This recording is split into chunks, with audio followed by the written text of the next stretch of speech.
नमस्कार। न्यूज़लेटर के साथ हाजिर हूँ मैं, राकेश रंजन। आज बात बिहार की लोकसभा चुनाव की।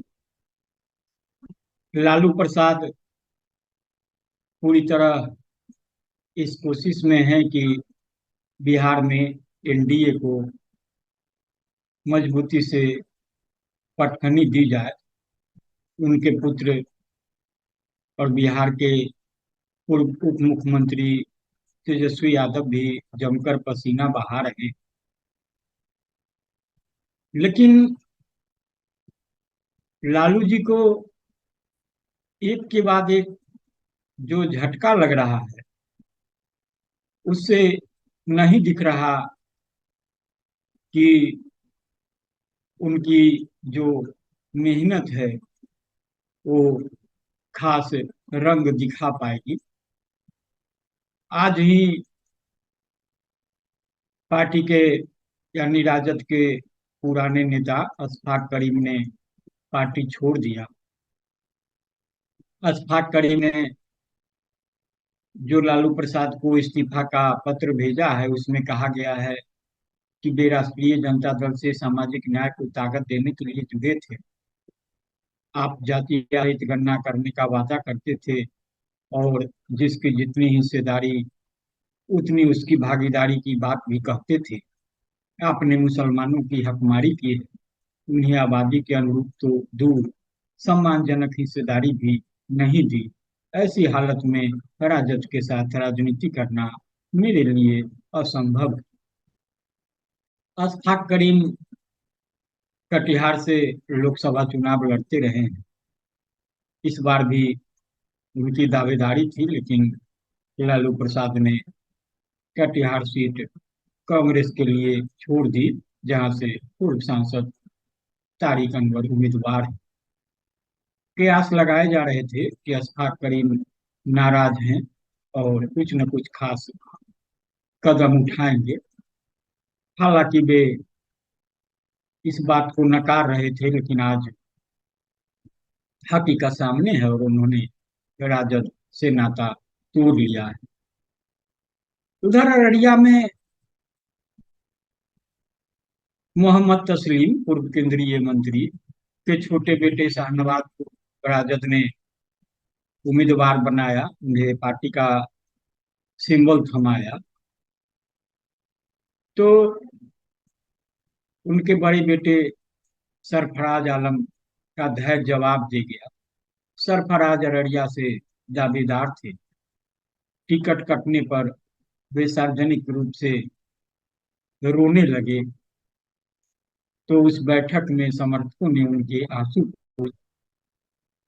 अब उस आंसू की कीमत राजद को कितनी और किस रूप में चुकानी पड़ेगी, यह देखना भी रोचक होगा। जैसे कटिहार में, क्योंकि अररिया और कटिहार इस सीमांचल इलाके में गिने जाते हैं, वहाँ मुस्लिम मतदाताओं की बहुलता है, भी निर्णायक होते हैं। तो जैसा कि आरोप लगाया गया अशफाक करीम की ओर से मुस्लिमों की उपेक्षा का, तो यह भी एक बड़ा मुद्दा बन सकता है। अब नवादा की बात करेंगे तो नवादा में कल तेजस्वी यादव की सभा थी। उस सभा में मुकेश सहनी भी थे। उस सभा से दो विधायक गायब रहे। यह बात खुलकर जाहिर हुई कि राजवल्लभ यादव के परिवार ने बगावत कर दिया। सभा को तेजस्वी यादव ने, मुकेश सहनी ने संबोधित किया, लेकिन जो अहम खबर रही वह राजद की चिंता स्वाभाविक रूप से बढ़ाने वाली। वह यह कि तेजस्वी के मन से नवादा के राजद की विधायक विभा देवी और रजौली से पार्टी विधायक प्रकाश वीर गायब रहे। खबर सिर्फ इतनी भर नहीं है। निर्दलीय उम्मीदवार विनोद यादव के पक्ष में राजद के दोनों विधायक वोट की अपील कर रहे हैं। 7 मार्च को पकड़ी बरामा में एक जनसभा में दोनों विधायक निर्दलीय प्रत्याशी विनोद यादव की सभा मंच पर दिखे भी थे। यानी नवादा में राजद में दो फाड़ हो गया। राजद ने श्रवण कुशवाहा को यहाँ से उम्मीदवार बनाया है, जबकि राजद के बागी विनोद यादव भी मैदान में हैं। विनोद यादव पूर्व विधायक राजवल्लभ यादव के भाई।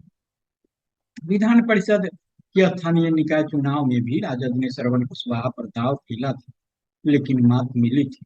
उस समय भी राजवल्लभ के भतीजे अशोक यादव निर्दलीय लड़े और जीते भी।